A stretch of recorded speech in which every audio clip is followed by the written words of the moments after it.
Facial posing is probably one of the hardest things that you're going to do when you are learning how to animate. Once you understand all the body mechanics, all of that stuff, which is already extremely difficult, facial posing is one of those things that as humans we are so designed to notice imperfections, to notice little ticks, to notice little differences.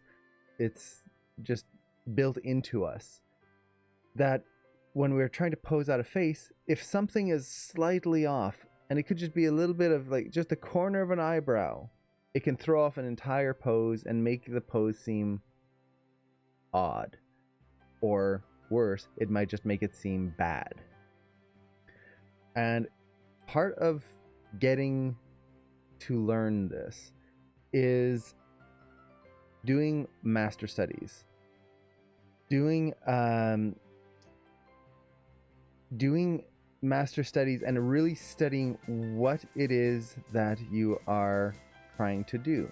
If you're just trying to throw faces together and hope for the best and hoping that the more you do it, the better you'll get at it, that could happen. You will get better the more you do it. But if you're not doing it with a structure, you're not trying to achieve something or to learn how to do something and to kind of build that mental library in your head of what works and what doesn't and how you can kind of improve your own posing, it's going to be a much slower progress. So that's what we're going to be talking about today, a little bit of facial animation in general. And Tiki, thank you so much for the subscription. Gotta do the dance. Oh no, wait. Tiki, you gifted it. Oh man, thank you so much. Thank you so much. I really appreciate that. And Tektraconis, welcome to the subs. Oh, it works? Yes. I'm glad it worked. And Bormark, I did get some sleep. A little bit, well, most of a night, which is good. But for some reason still tired. I think it'll take probably a few months of sleep to get back all the ones I missed. The goal for today is going to be how to approach improving your facial animation.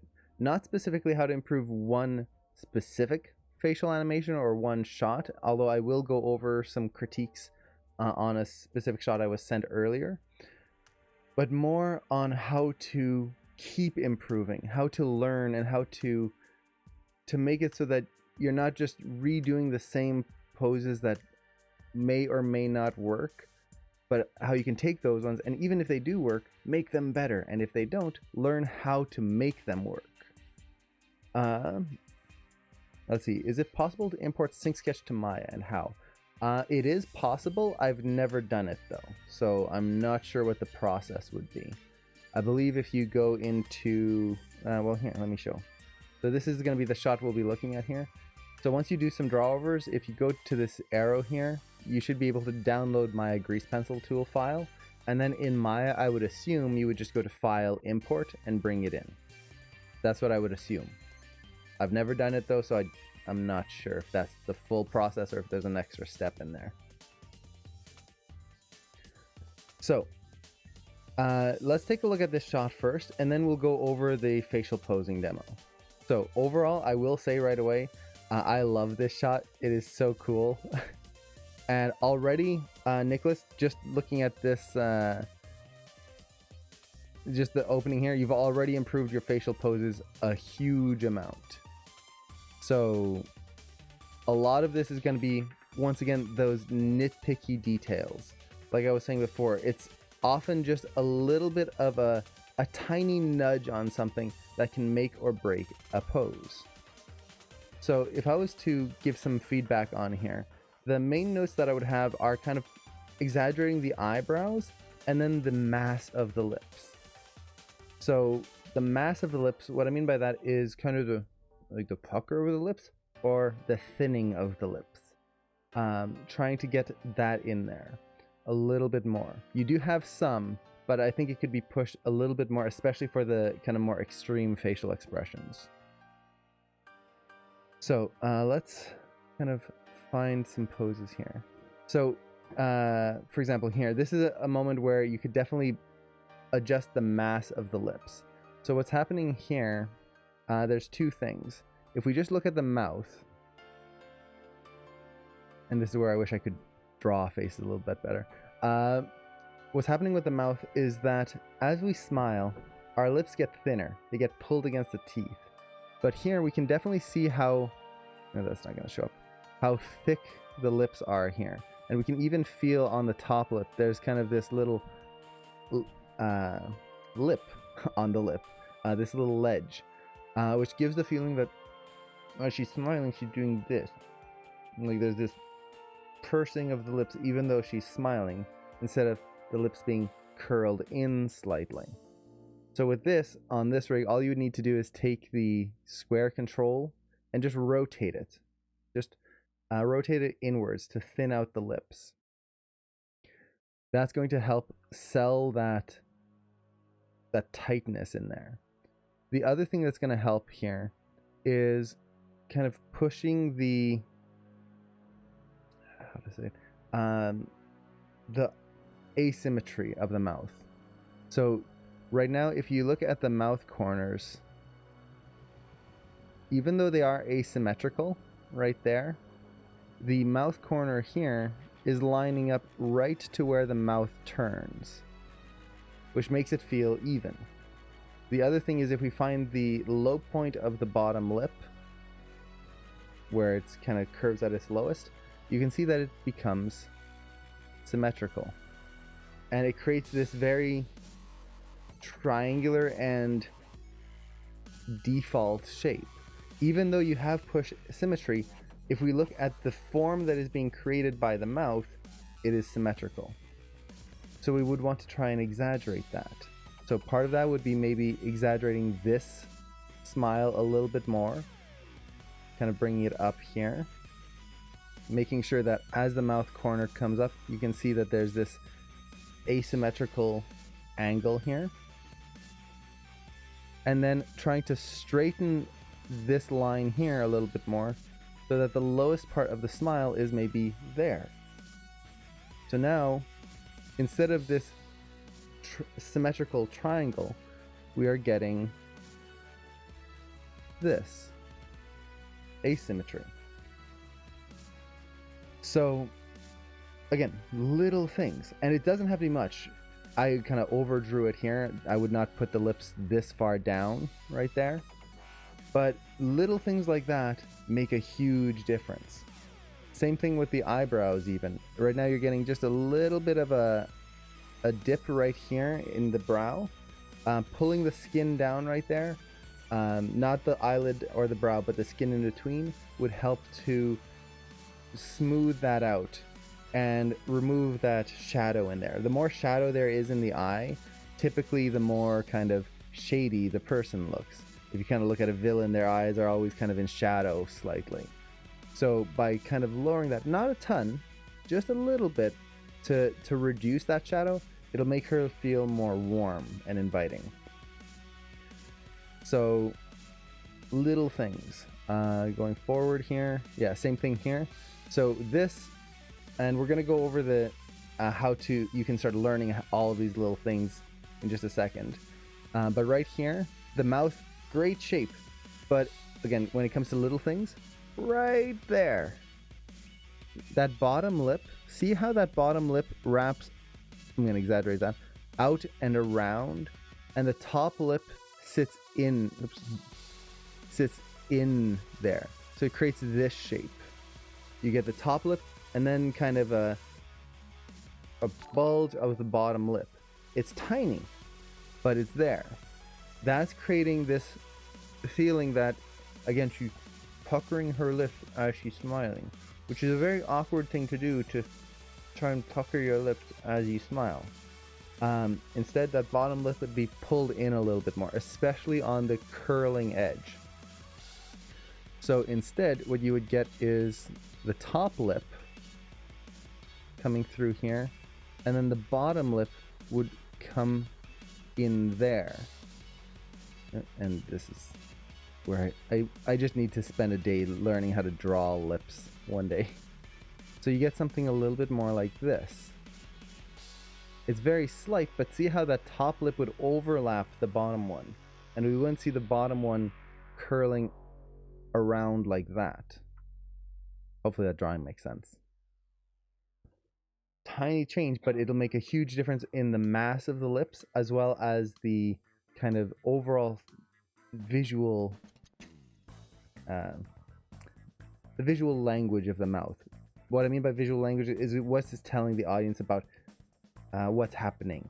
In this case, what's happening is that the lips feel like they're being puckered out. In terms of the eyes, once again, just slightly lowering the skin right there, and then to kind of push the warmth of the eyes, it's the eye corners. The eye corners are huge. So that, for anyone who doesn't know or hasn't used this rig has controls all along the eyelids and then in the corners. So you get 3 controls along the lid and then 1 in each corner. That eyelid control in the corner, especially the outer corner, is going to be your best friend in really achieving appealing facial poses. If you do not use this, and it is amazing how far you can push it, you are not going to get appealing facial poses. They're going to be okay, but it's going to be very hard to really sculpt this. And in this case, what's happening is because the corners are so low, what it's creating is the feeling that this is a sad smile. It's like she's looking at her little puppy here and going, "Oh, you poor sad thing. Like, I'm so sorry for you. I wish I could have gotten you something better." There's a little sadness in that smile. Versus, in this case, I would assume, based on the story that we've seen so far, like this should be like, "I'm so happy my dog likes this. Oh man, I can't wait to play with him." Like there's just this pure joy in there.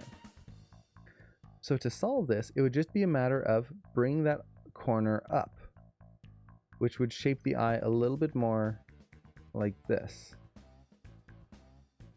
Just a little higher right there. That corner just raised up. And that alone is going to add a lot of joy to the face. Same thing with the other side there. Even though we don't see the corner, we'll feel it the way the eyelid wraps around to that corner. Now, here, same thing. You could push that corner quite a bit here. Even though she's working out, there's a little bit more energy in this pose. So that corner would be a little bit higher. Raise that corner up just a little bit. And what that's going to do is just give her some more energy to her motions. Now, the other thing, while we're kind of on this, and this is going to apply later on as well, is watch the way you shape your brows. So in general, when we're shaping brows, what we want to do is kind of think of the eye mask. The eye mask, for anyone who doesn't know, is the region of the face just above the brows and then just below the eyes. So think of like Robin from Batman and Robin. So I'm going to find a pose here. So the eye mask would be like that. This whole region of the face tends to move together and has a kind of connection to it. Now, when we're thinking of that mask, for the brows specifically, what we tend to want to do is think of the brows as one form, one shape. And then you just kind of erase the middle, and then you've got your eyebrows. Now, that doesn't always work, but it works most of the time. And what this tends to mean for us is that when the brows furrow, it is not... let me find a good example here. I think it's like right... Where is it? There's a good one here that I just saw. Well, we'll go with this. So when we furrow our brow, what happens is that the brow furrows and the middle part of the brow comes down. So you get the middle here, that definitely comes down. But then in terms of the brow itself, the actual eyebrow, you can kind of cut it into 3 sections. You can cut into the first section here, middle section, and then the end section. And if you really want a character to look angry, this section is going to be flatter and then start to come up later on. So you can see how that slight change, bringing this corner down just a little bit, it tends to make the character a little bit more serious. If you lift this up too soon, so if you do what's happening here, where it's going up and then around, what this tends to do is it'll add a little bit of curiosity to the character, so it makes a little bit more of this expression versus kind of the angry expression. But the problem is when you do this, it relaxes that side of the brow. So you can't get that deep furrow when you suddenly do this, which means that it's not going to keep that dip in there. So what's happening is right now there's this, you could almost say it's a miscommunication of muscles, where certain things are active, other things are not, and it gives the idea that the the brows aren't working correctly. So to solve this, it would be simply kind of exaggerate one way or another. So if she's going to be really angry, try to bring those brows down a little bit more here, just a little, and then have it curl up on the ends. So something like this. I'm going to exaggerate this here. So like that. That'll help to push that anger into the brows a little bit more. Or if you want that kind of angry curiosity, this brow would relax a little bit more and it would come up here. Now you don't have to go that far, even just something like that. But notice how the brow is already starting to come up right at the inner edge. And it helps to create this nice flow between both brows. So little details like that can make a big difference. And let's see, in the mouth, I think you could push the asymmetry of the lips. So basically kind of pushing, I'm going to exaggerate that here. Pushing this shape so the bottom lip feels like it's being pulled sideways a little bit more. The whole mouth is a little bit more to the side versus just slightly adjusted. So again, little things. None of these are major changes. None of these are going to be like, okay, take this whole pose, redo it from scratch. It's literally, okay, take this one control, move it a scooch down. Take this one control just a little bit over. And that's what makes facial posing so tricky, is often it's going to be those little things. So even here, for example, she's got this shocked, angry, or like kind of angry, worried expression. And the expression, how to put this, is fighting itself. The brow is coming down this way. But if we kind of open our eyes as wide as we can, it's very hard to bring our eyebrows down at the same time, because as we bring our eyes open, especially when we go really wide, our eyebrows want to come up. What that also means is that they relax, which means that the corners go out. So to kind of unify this pose, you can still have it coming down into this like slightly desperate, I guess you could say, expression. But instead of having the brow, let's see if I can erase it here just a little bit.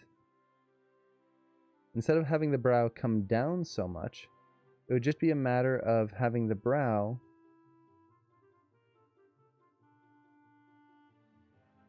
a little bit higher, just a little bit. So just something like that. And now that brow has a little bit more of a relaxed feeling. It's not going in as far. It's kind of coming out a little bit more there. And just that helps to relax the pose. Now, if you want to really bring the brows down, then what it would be is not just bring the corner down, but the whole brow. The whole brow would have to come down lower here in order to bring that pose together, not just the corner. Again, little things. And you can even see in the reference here. Look at how the brows, the corner of the brow isn't coming down. It's, and by down, I mean like it's not doing this. It's still quite a ways up here. Same as this one. The outer corners are still higher, but it's not forced downwards. Like this one here. So we could keep going that, but can the finger touch the nose a bit more? Let's see. You mean here? Yeah, that could be a nice thing. Like push the finger right into the nostril there. Right now you're getting just a teeny tiny tangent right there, where they're just about to touch, but not really. Just have that hand like pressed right into the nose. Also, I would push the thumb so that it leans forward a little bit more. If you look at the hand here, look at the angle of the thumb. It's very simple, and it just goes there and then forward. Now you kind of have that here. Let's do some white. You have that here, but it goes up and then it curls back and then like so, which creates this kind of hook effect. And then on the front, it's actually angled backwards versus angling forwards. So it's very tiny, but if you just take this and rotate it this way, you'll get a more natural hand pose. That thumb won't feel like it's being hooked across the face.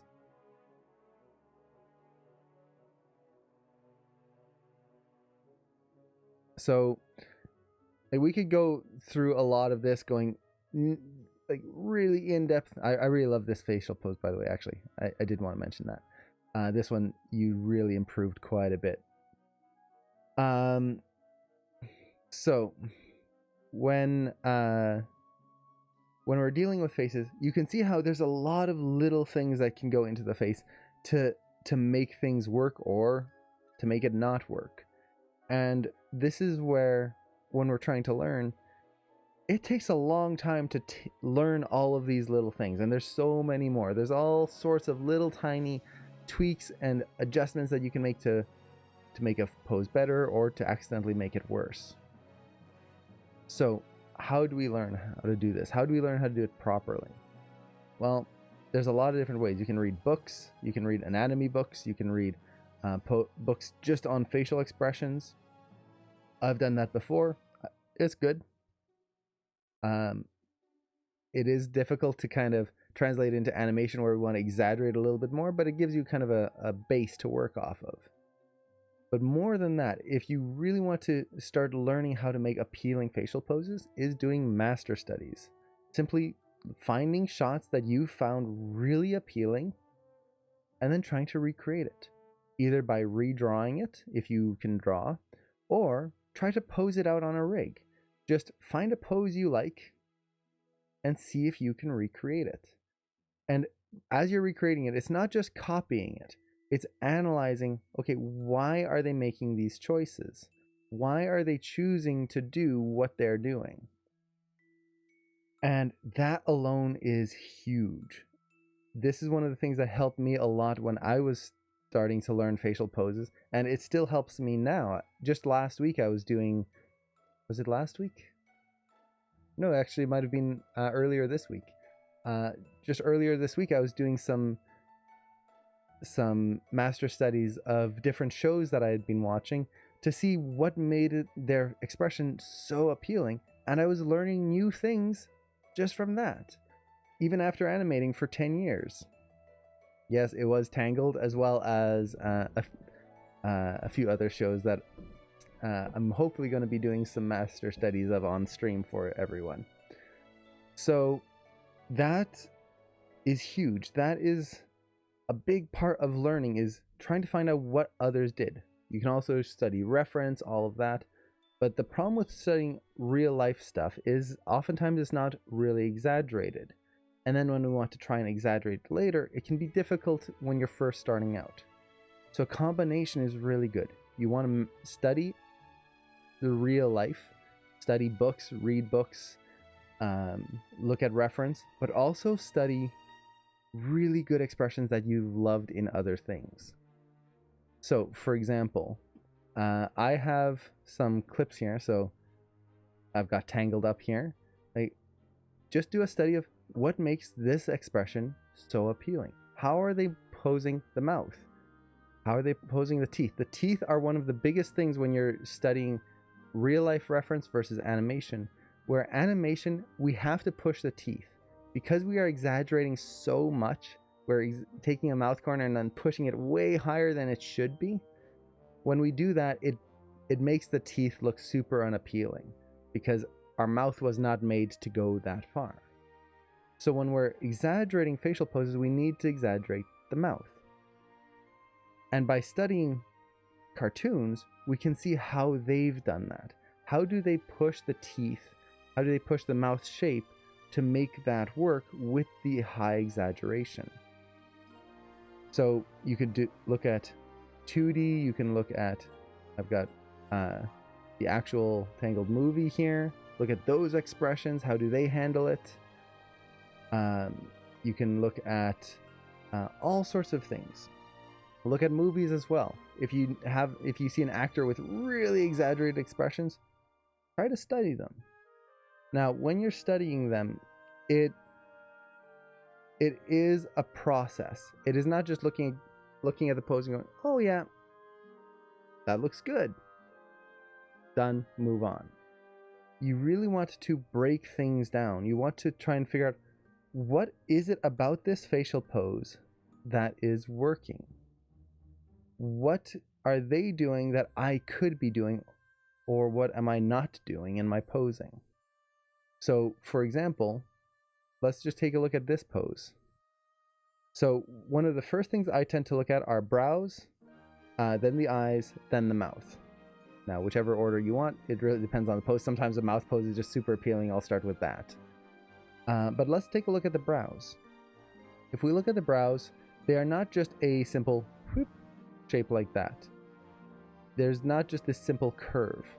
We can actually see that it's a little bit more complex. Now, this is dependent on your character rig, but you've got this nice curve on the bottom, but on the top, there's this extra little line right here, and it helps to add shape.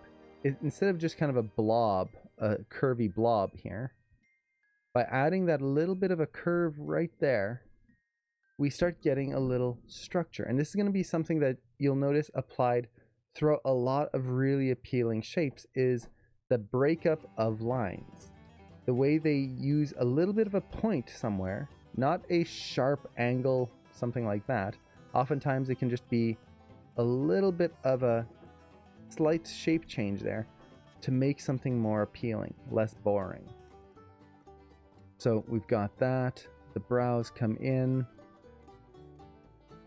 We can kind of see those three sections of the brow right there, there, there, and there. So you've got end, middle, or I should say middle, or how to put this, inner brow, middle brow, and then outer brow. There you go.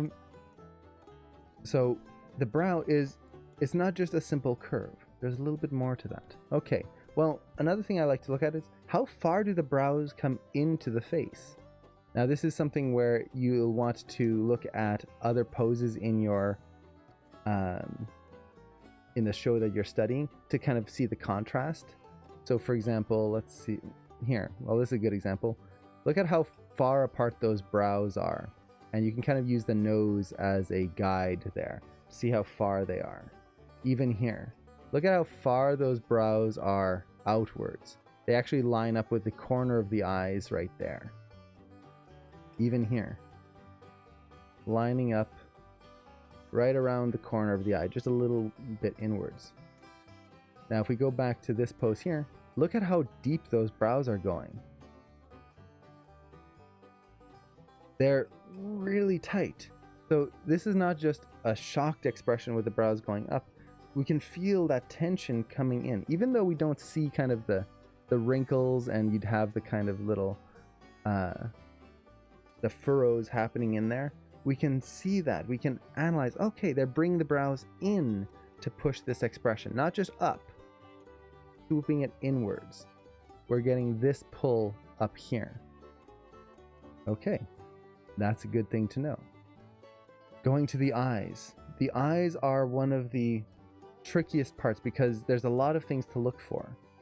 But let's actually start with the main thing I talked about earlier, the corners of the eyes.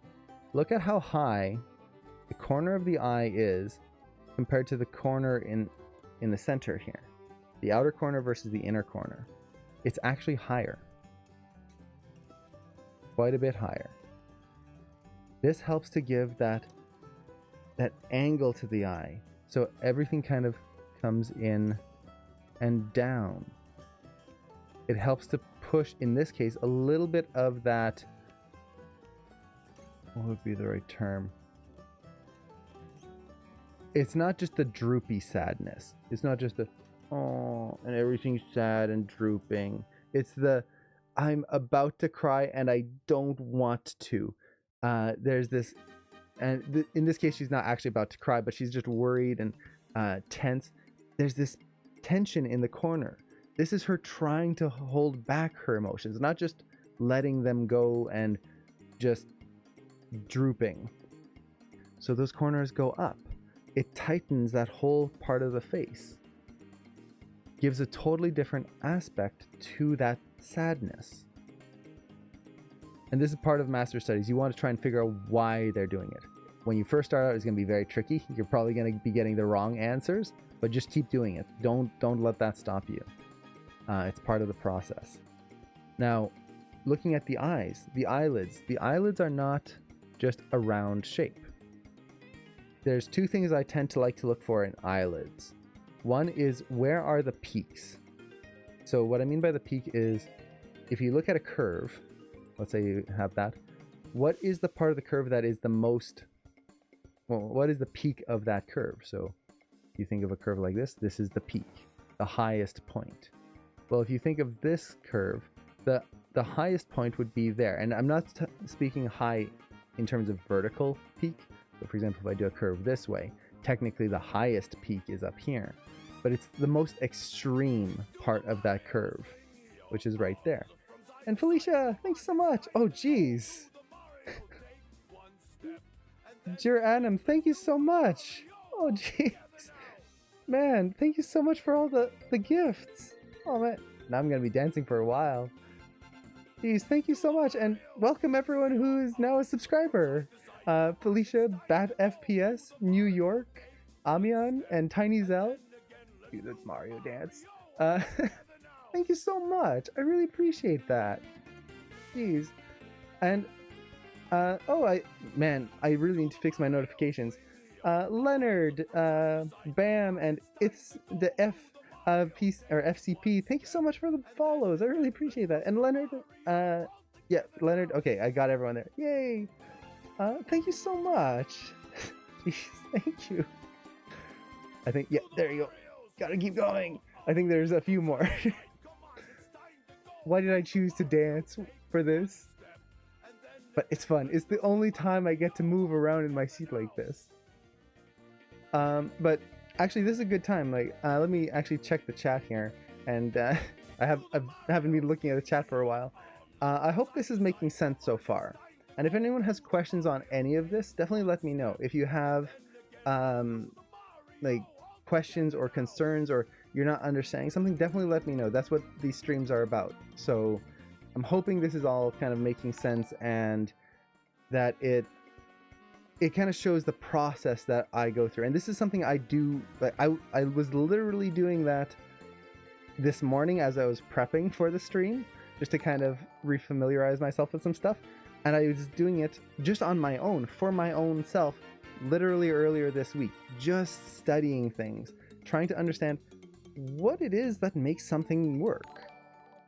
And it's not just okay, draw, and I use this term often, the doodling with your brain off, where you're just drawing or you're just looking at something and trying to copy it or posing something out in Maya, and you're just doing it, but you're not thinking about it. That is still practice, technically, but you're not going to be improving. You're not going to be learning, because it's not going to be, you're not asking yourself, why are you doing it? You're just doing it.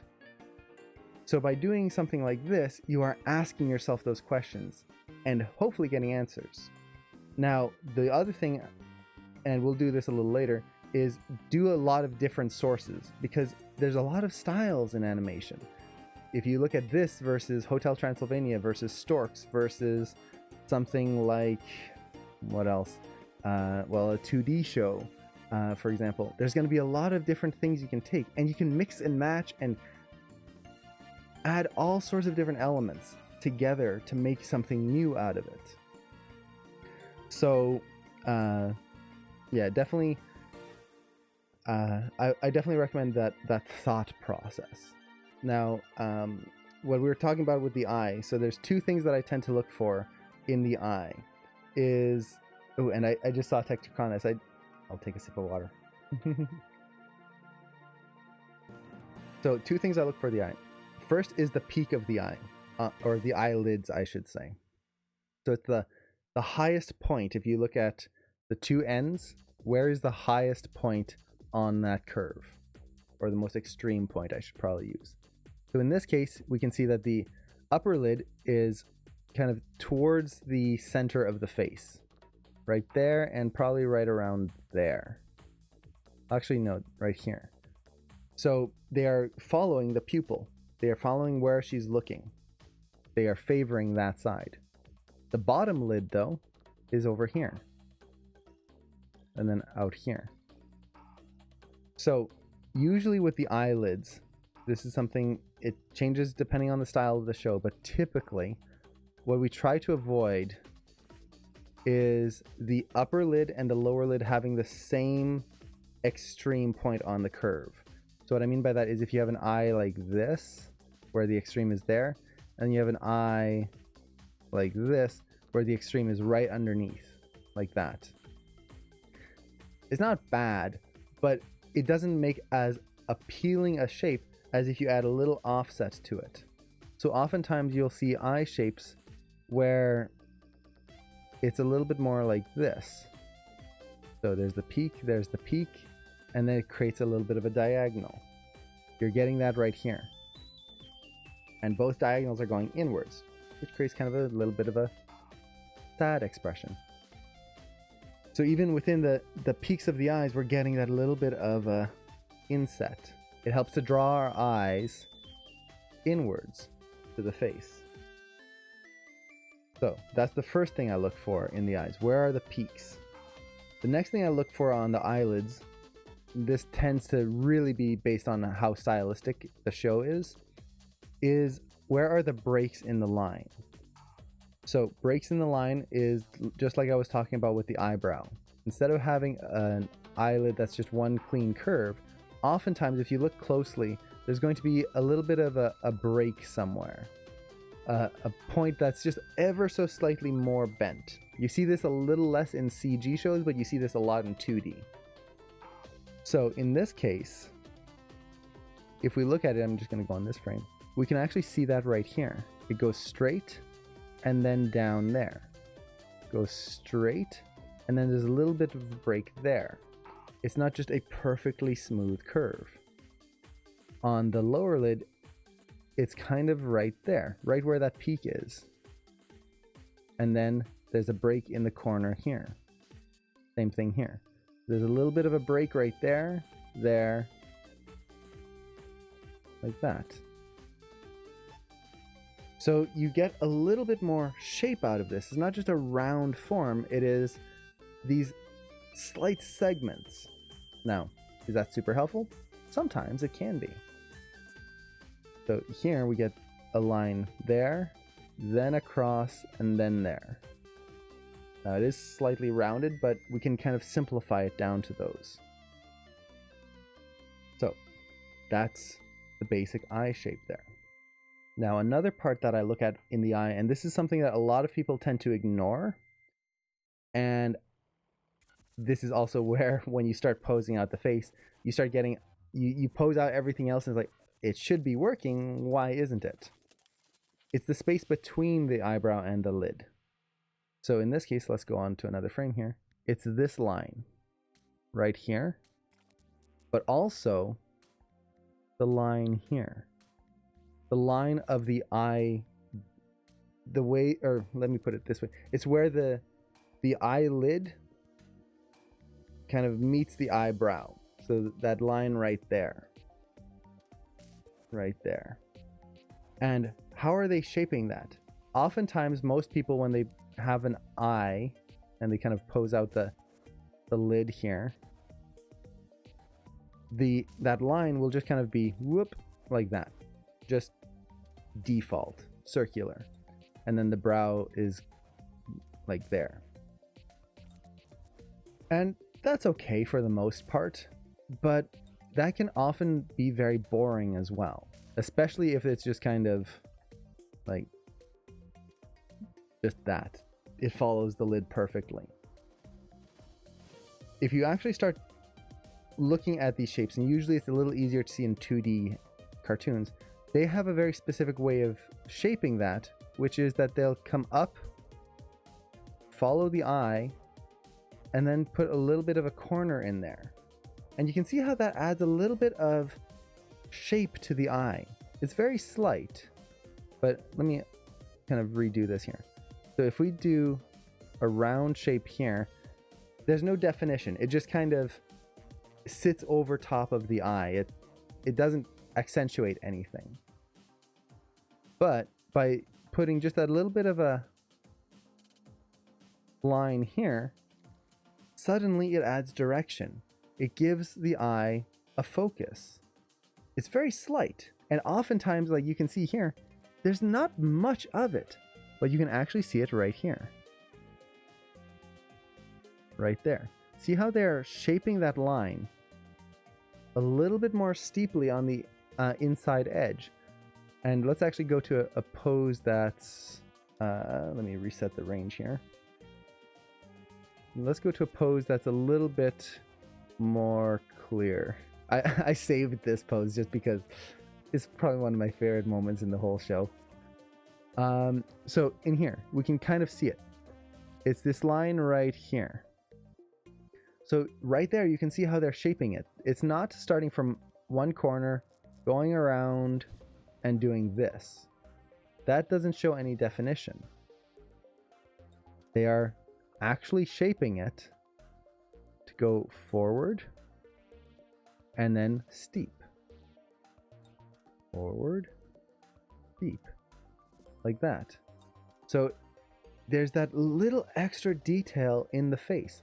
And this is one of those details that, like I was saying before, a lot of people tend to miss out on when they're posing the face, because we don't normally look at that. We're looking at the eyes, the brows, the mouth, the big things. It's not even really a shape, it's more like a shadow. So even here, if you kind of look at that, it goes up here and then down there.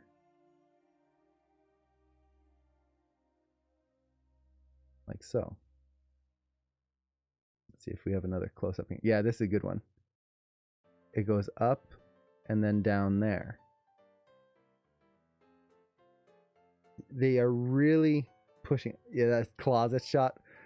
I was tempted to just have the whole scene of the closet. It's just so good where she's pushing his fingers in, and it's such a good shot. But that would be a whole other analysis. But if you start looking for that line, you see it quite often. And even on the outside edge here, you can feel how they're pushing it right through. Even here. It's harder to see, but it's right there. Right there. that filled in area. So we want to analyze that. Same thing with the lower lid. So I've talked about this many times, is the lower lid, and specifically the skin under the lid, the lower lid doesn't really have control of itself. We can't just move our lower lid freely. It has to be pushed by our cheek. Now this means that the skin underneath the face also pushes up, so you don't get just a lot of lower lid. This is something a lot of people tend to get when they first start posing out a rig, is that they will just get this. This does not work. It's just, we can't do that unless we were to actively push our lower lid up. It's just not going to happen. So instead, it's part of the face. Now, the part of the face that pushes it up depends on the emotion. If we're happy or trying to squint our eyes, it's the outer edge. If we're sneering and angry, it's the inner edge. Well, if we look at this, she's angry. Look at that shape that's being created by the lower lid there. Right there. The inner edge is being pushed up. That's what's making her feel angry. If they had done the inverse, which I believe there's another shot here where they do have that. Yeah, so here, she's not angry, but we can see that lower lid shape. It's not even. I'm going to exaggerate just a little bit there. It's shaped like this. Towards the center. Because the outer edge of the face is the one that's got a little bit more tension to it. So by adjusting that shape, we get to accentuate what emotion we have. And it's a tiny thing, but it does make a huge difference. And once again, that top shape right there, and then down. There, down. So it's not just round, they're shaping it. And most shows will have it kind of going towards the corner of the brow here. Something like that. He's so happy there. So far we've looked at the brows and the eyes. Well, we can keep going down with that. Let's go to the mouth now. Now the mouth, the main thing that I tend to look for is, first of all, the asymmetry. How is the mouth lined up to the eyes? If you look at most people, and let's go full screen for this. Oops. Did I just erase all my bookmarks? No. Oh well. It's saved on the stream. Actually, maybe if I undo. No. Darn it. Hit the wrong button. Okay. So anyway, let's go full screen. The button I wanted to hit. This one. So if you look at the corner of the mouth, if a person is staring straight at you, the corner of the mouth lines up with the center of the eye. That's kind of just default proportions. Corner of the mouth, center of the eye. So when we smile, it pushes it out slightly. If we bring our mouth in, pushes it in slightly. That gives you kind of a guide to where the symmetry of the face is going to be. That lining up of the pupil versus the corner, or more specifically the eye, because the pupil can move around. So if we look at this, we see where one eye, now she's got a little bit of an angle to her face here. So how that corner of the mouth is pulled out there, this one is towards the center. We can see that the mouth is offset. It's not just stretched in both directions, it's moved to the side slightly. So already that tells me, there's a nice offset. It's pushing the line of action of the face this way, curving it around. Okay. Next thing I tend to look at is the shape of the mouth. So what I mean by the shape of the mouth is not the shape of the lips, because lips are very, very subjective. Some people have thin lips, some people have very wide lips, some people have the super wing lips like that, where you've just got that really sharp V shape to it. Other people, the lip is just round. Lips are as varied as there are people. But the line that the lips create, the mouth itself, that's the shape of the mouth. So if we look at this here, we're getting a very specific shape. We've got the little corner right there going up, and then like so. So it's not just a line, once again, not just a simple curve. It's a little bit more complex than that. There's some tension going on right in the corners there, and then this has a little bit more of an angle to it. Now on top of that, same with the eyelids, where's the peak of the lips? So where is the line of the lip really pushing towards? In this case, it's here. That's where the lowest point of the lips are. So it's not in the center of her face, but kind of pulling back this way. Okay. What else can we look at here? Well, another thing I look at, and this is dependent on scenes before and after, what is the mass of the lips? So if we look at here, her top lip is actually quite large. She's got a very wide top lip. Let's see if we've got a close-up here. Yeah, you can see it there. Like that's the whole top lip there. The bottom lip is also quite wide, but not as much. Now we look back at this pose here. Look at how thin they are. So as she's doing this, it's not just a matter of taking the corners and pulling them out. The lips have to be tightened. And they're not tightened universally. So we've got a little bit of width to the lips here, but the lip is tighter on the ends for the top, like that. So it's much tighter here and wider out here. But then the bottom lip is tighter in the center, a little wider on the edges. And this is actually just kind of the anatomy of the lip. If you look at the anatomy of the lip, you've got the center of the lip right there that kind of dips down slightly, and then the lips come down from there, typically for most people. Now the shape could be different. It could be round, it could be V-shaped, whichever. But we've got this kind of dip right here in the center. This is also where you get that little dip in your top lip right here. Now the bottom lip actually sits onto that. So it's not a shape like this. It's not just a circle that goes underneath the mouth. It's actually two circles here that the lip sits into. So the bottom lip usually has a little divot in the center. So you get something like that. So that little divot, let me do this in white here, is right here. It's very slight. Some people have it more pronounced, some people don't. But what that gives us is when she's tightening her lip, her bottom lip is going to tighten a little bit more here, a little less there. This is where studying anatomy can come in really handy. We're not just making a straight line. Now, is that absolutely necessary that we do all of that? No.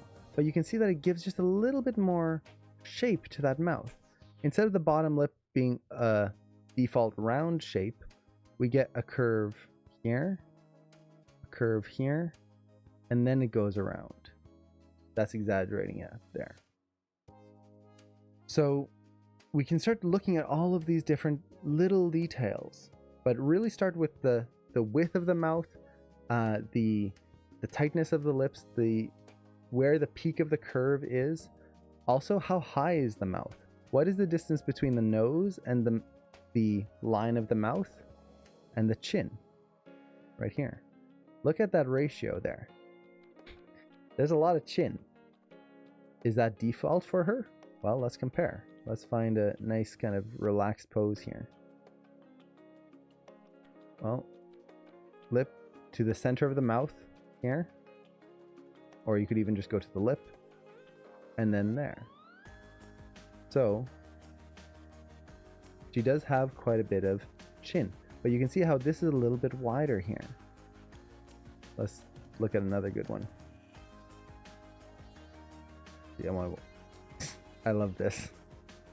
This is actually a good one here. What's his ratio from nose to top of the lip right there, and then here? You can see it actually narrows down just a little bit. That's because as he smiles, his lip's gonna come up.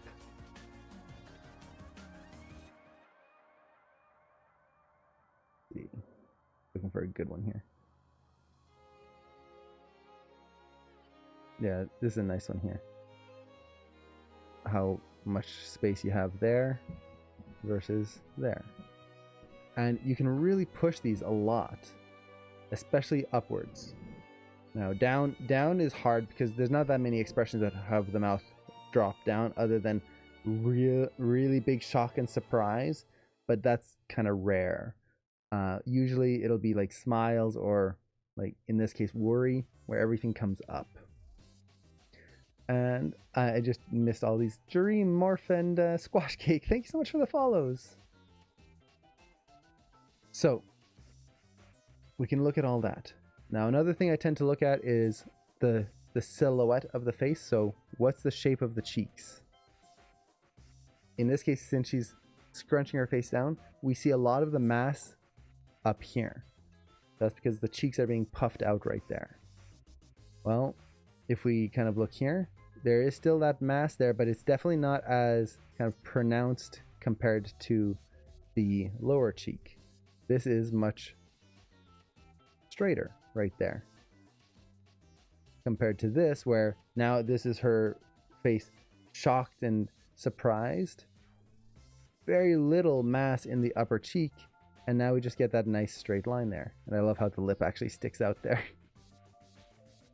So there are a lot of different things you can look at in all of this. And the more you do it, the more you'll find that you can study and analyze and try to find what makes these poses work. So for example, in this case, the mouth shape. Once again, it's not just a simple curve. If we look here, we've got the corner of the cheek there. Then the lip actually comes up, down, and then back up here. Very slightly. Bottom lip. This is the simple one right here.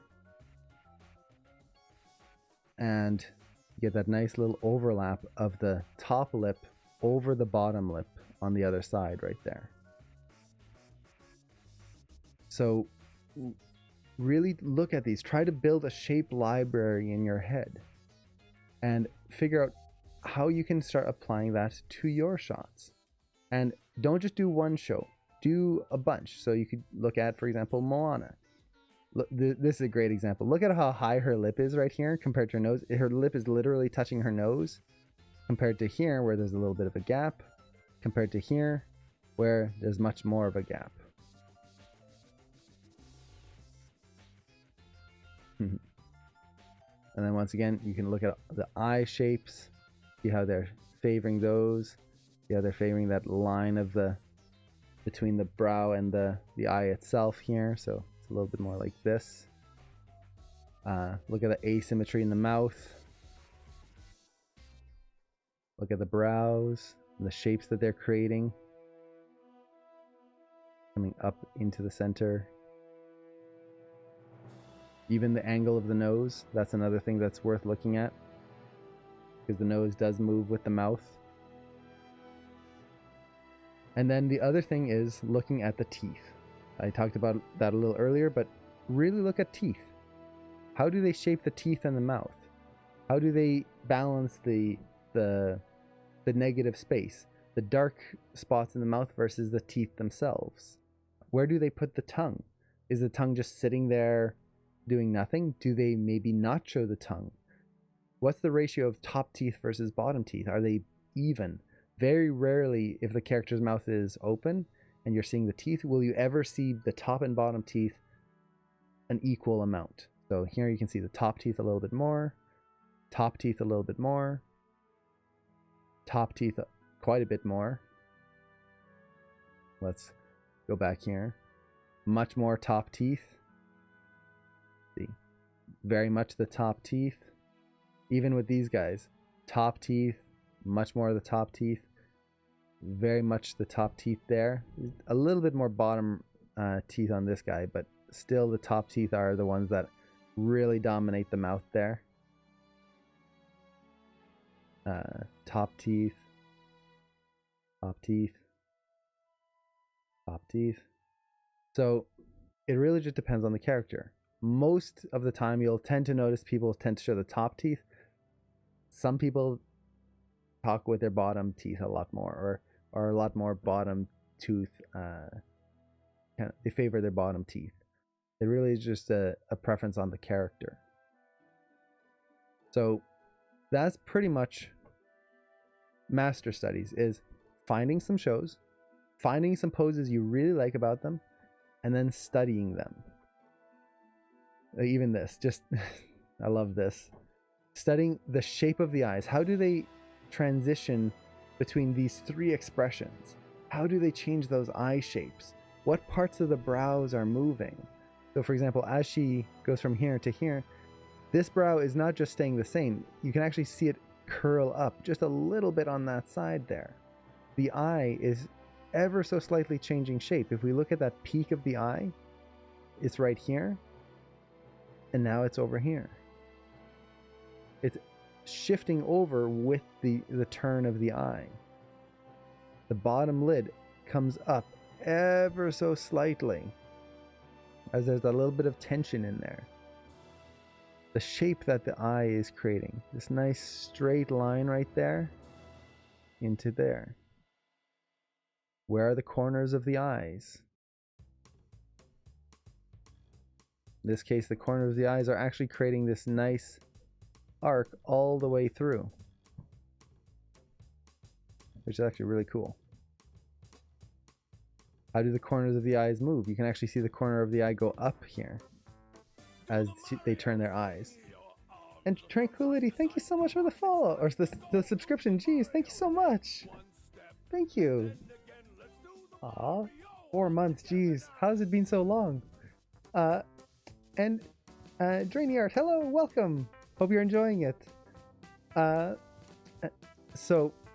me see, gotta reset my range here. Oop. So just find things you like. When you're watching a show, I highly recommend this. I try to do this as much as I can, although I will admit I'm not very good at it, is have a piece of paper with you or your phone and have a document of just cool things to keep to check out later. So if you're watching a TV show or a cartoon and you see a really cool facial pose, write it down. Put a note to check that again later. If you see a moment in animation that you love and it's like, wow, how that really just wowed me, write it down, check it out later. When you can do that, you can really start building this library of things to analyze and basically understand what made it so good. What made it so that when you looked at it, you went, wow, that was cool. It really does help. So as an example, before the stream, another way you can do master studies is... Oh, did my microphone change? Did it? Hello? Should be the same. Unless it feels so roomy. Interesting. Strange. Don't know what changed on it. I'll have to double check that. It might be mine. I don't know. Okay, didn't change. Okay. So another way you can do master studies, and this is something I like to do personally because I tend to do more CG animation. I'm not very good at drawing. I can do draw overs like this, but I will just take a rig and I will try to pose it out. I will try to recreate a pose that I see in a film. And when you're first starting to do this, I would highly recommend sticking with characters that are similar in style as the rig you're using. So you don't want to try and take a character like this and then pose them out into some sort of really super cartoony 2D style. Like a style like, let's say, SpongeBob, where the characters can just morph into whatever shapes they want.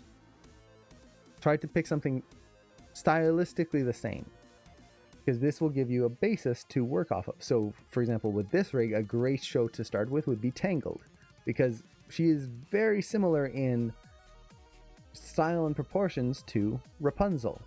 The Jules character, which is her counterpart, is very close in kind of style and proportion to Flynn Rider. It's also not a super cartoony cartoon, so you can capture a little bit more of that style without worrying about breaking the rig. And TMA, thank you so much for the follow. So you can start with that. As you get more experience, as you start wanting to push your poses, try going into cartoons with maybe a little bit more of a stylistic flair to it.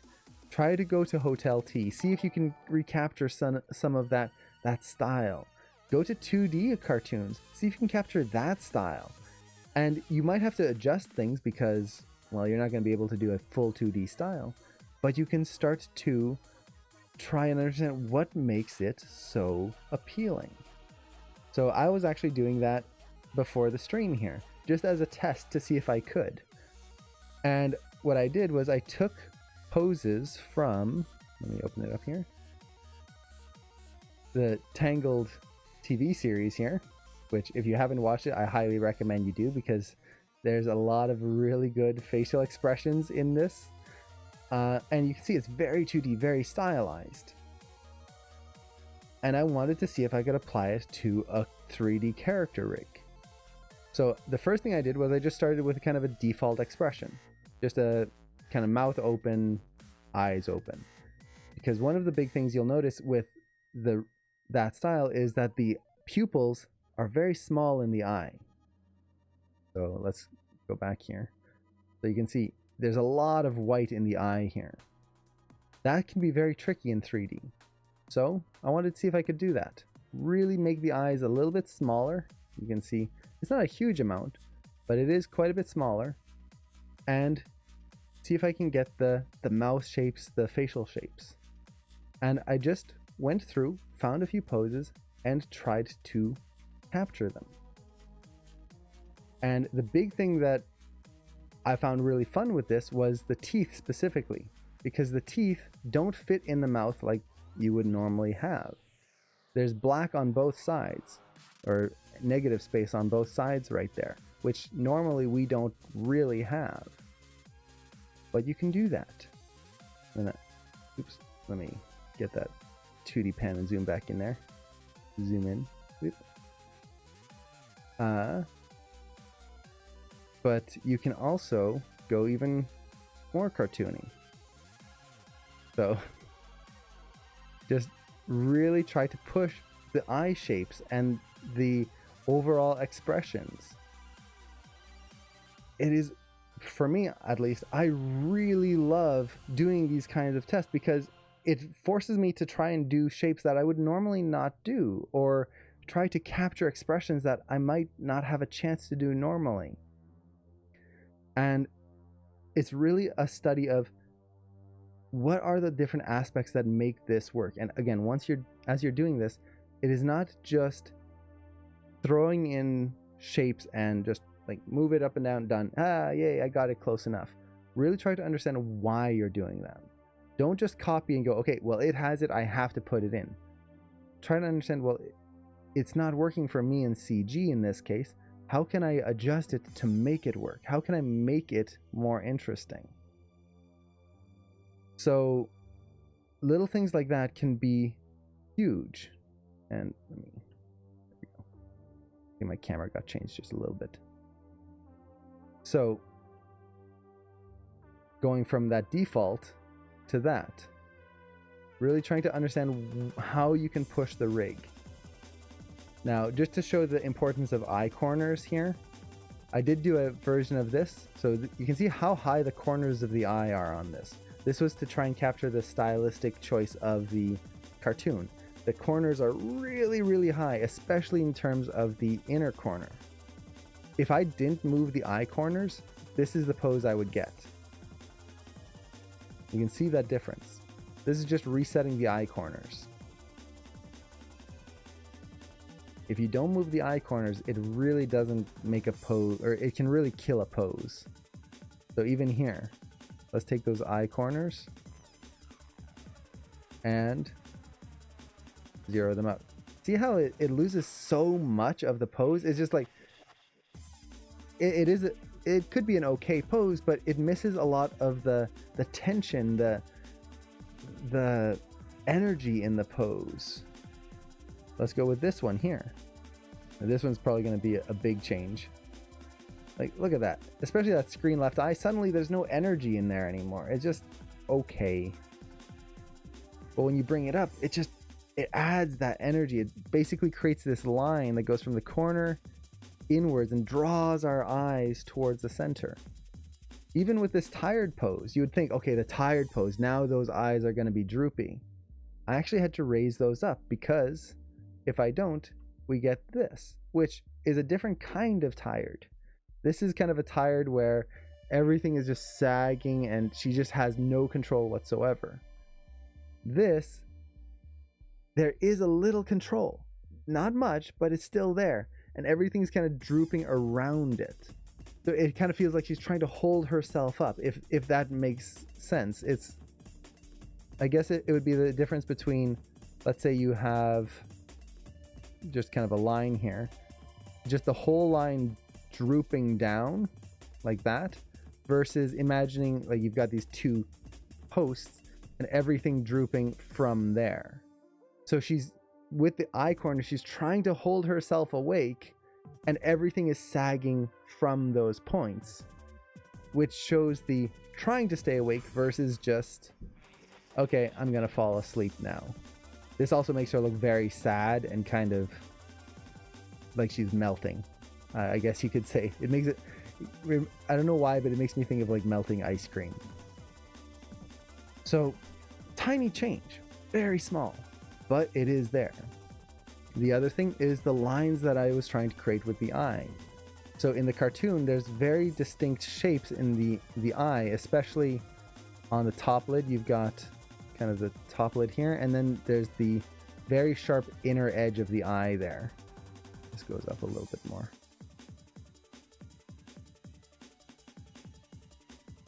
So it goes up like that. And then you get that round shape there, which comes around. So it's round on the sides and then straight, and you've got that curve. You've got these very distinct shapes in there. Well, I tried to recreate that as much as I could with the rig. You're not going to get it exact, but I really tried to push that line there, create this vertical shape. On the outside edge, I really tried to round that out. Let's go with actually a more default pose here. So you can see even with this, that inner edge is just a little bit straighter than it normally would be. That outside corner, try to round it out. Now, in terms of the shape of the skin around the eye, let's actually reset this. So I'm going to take all of those controls there and just reset them. See what we get by default. See there how it just kind of, it takes away the shape of the eye. It's just this kind of round default. Done. By shaping that, you get a little bit more of a pull towards the eyebrows and the corners of the eye. It just creates this nice little pull in there. It's not much, but let's actually, how do I want to show this? Let's actually do this on a different pose. So this one here, I'm going to just take those controls and let's zero them all out. There we go. So the difference here is just that. It's not a huge life-changing difference, but you can see how it brings our attention to the center of the face a little bit more. With this version, we get this harsh line on this eyelid. It's just this really deep shadow that looks meh. There's this very big overlap that draws our eye to that. The other eye, there's just nothing to look at, honestly. It's just this default shape that follows the same shape as the eyelid. Not much. But if we do that, suddenly we get this pull. We feel a little bit more tension between the brow and the eye itself. With the other eye over here, suddenly we're not looking so much at this point away from the pupil, but into the corner here, where we get a little bit more attracted, I guess, to the center of the face versus off to the side. Now, another interesting thing with this is the tongue is actually moved way out of the mouth. So if I reset the tongue here, this is where the tongue should be. I just moved it down her throat so that we don't see it. Again, that is something we can definitely do in animation. We don't have to leave the tongue visible all the time. In this case, it was just more appealing to not have the tongue in place. We get to just see that silhouette of the teeth and the mouth much more clearly. And in terms of the teeth are hugely moved. So this is, you can actually see them in the front here. Look at how bent they are. When you're posing out shots, especially for cartoonier animation or more exaggerated animation, you want to move the teeth. If I go over here and let's reset the teeth. So just reset all of this, make sure I don't get the scales here. And that, this is the default teeth. This would be the smile if I didn't animate the teeth or I didn't move the teeth. Compared to this. See how it kind of looks? It's not terrible, but it's not interesting. And it just kind of draws our attention in odd places. Like this corner of the mouth is just hard to look at now, whereas this corner of the mouth is just strange because we get that little black hole, I guess you could say, between the teeth and the corner of the mouth, but the teeth are contacting down here too, so now that it looks like there's a gap, it's just strange. But we move the teeth and now we've got this nice curvature. The silhouette works. It feels more appealing. And this goes for all the facial poses, like this one here. If I do the same thing, let's reset those teeth there. This is what we would get. Not much. Now I could have pushed this by moving the upper lip higher, or I can move the teeth down. So it's really just trying to shape them to get them to fit in the mouth you want. Now, question here, do you typically get the mouth shape right before moving the teeth? I tend to try and get the mouth shape close to what I want, then I'll move the teeth, then go back to the mouth, teeth, and then just kind of refine down to when I get it right. But I do try to get the mouth in approximately the right place, just because it's hard to know where to put the teeth if the mouth isn't in place. Even something like this, you'd think, okay, this one, there's not a huge change in the teeth, but if I reset the teeth on this one, we get that.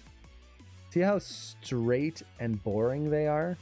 It's just this perfectly straight line. And once again, we're getting that weird, oops, tooth mustache. Oh, a horror. What have I created? There you go. Whew, that was awful.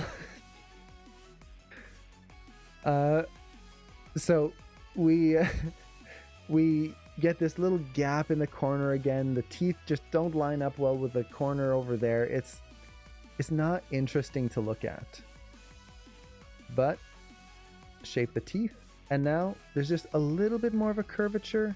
I tried to push a little overlap with the tongue, which I think something got moved a little bit. There should be a little bit more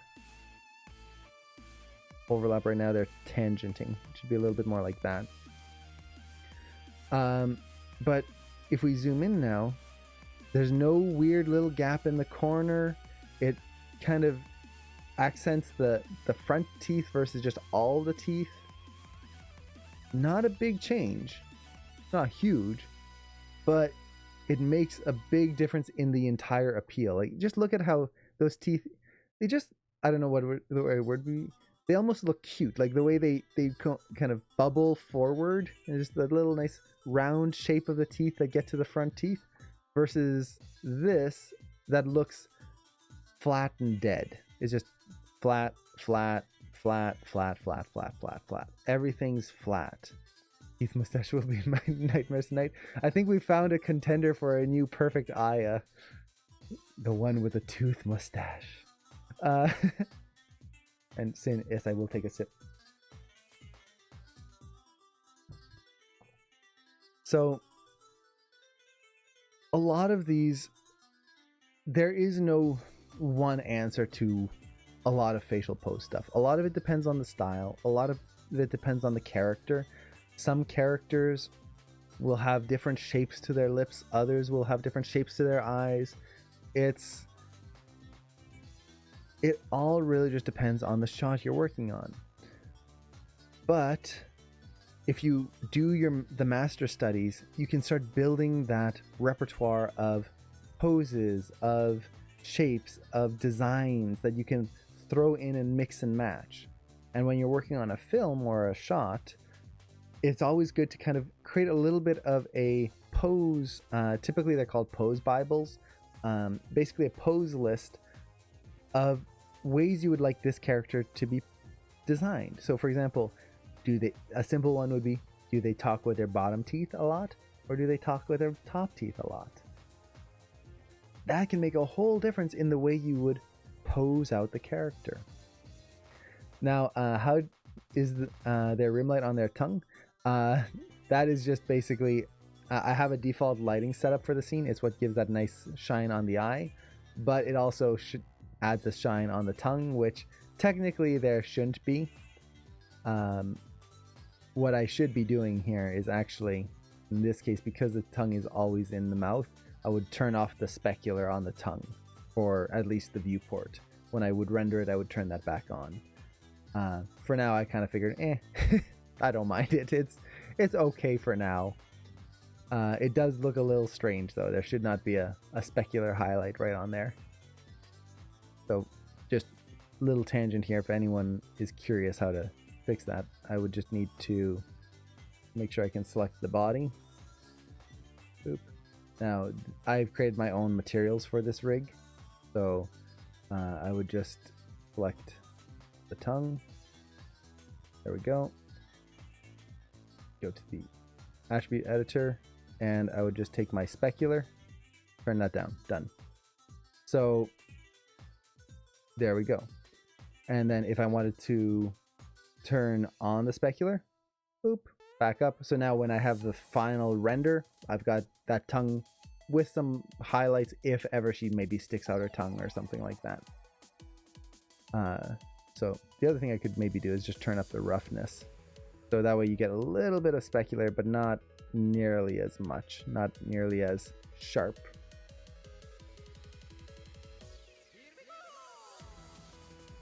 So there we go.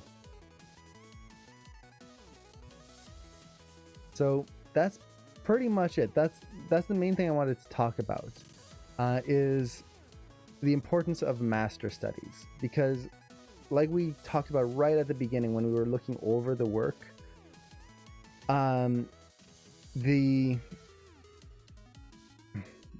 are so many little things that can go into making a face work or not work.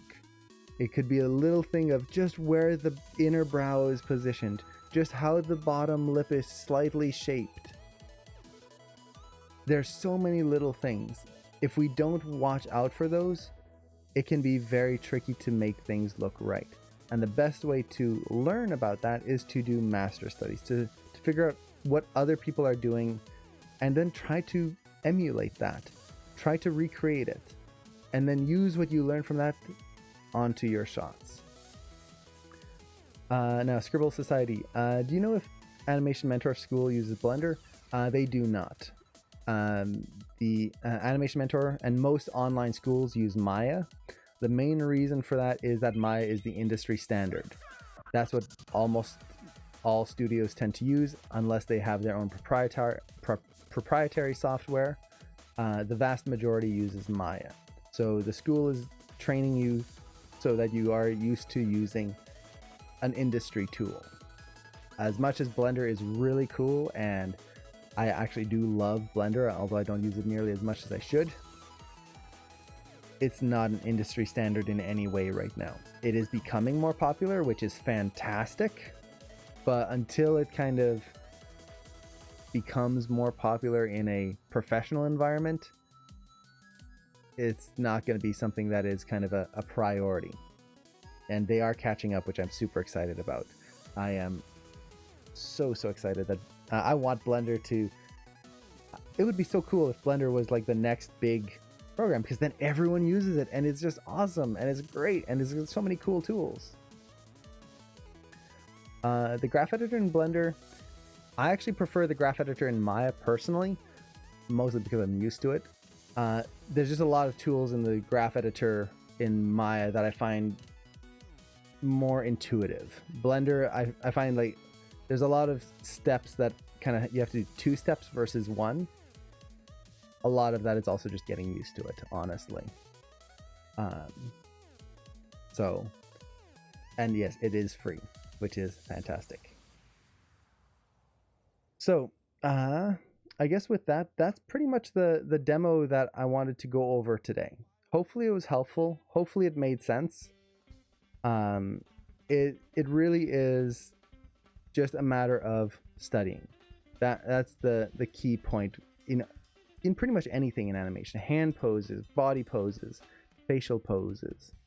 It's really just taking that time to figure out how to improve the appeal. And you don't do that just by jumping in and posing things out hoping for the best. You do that by studying first and then applying what you studied.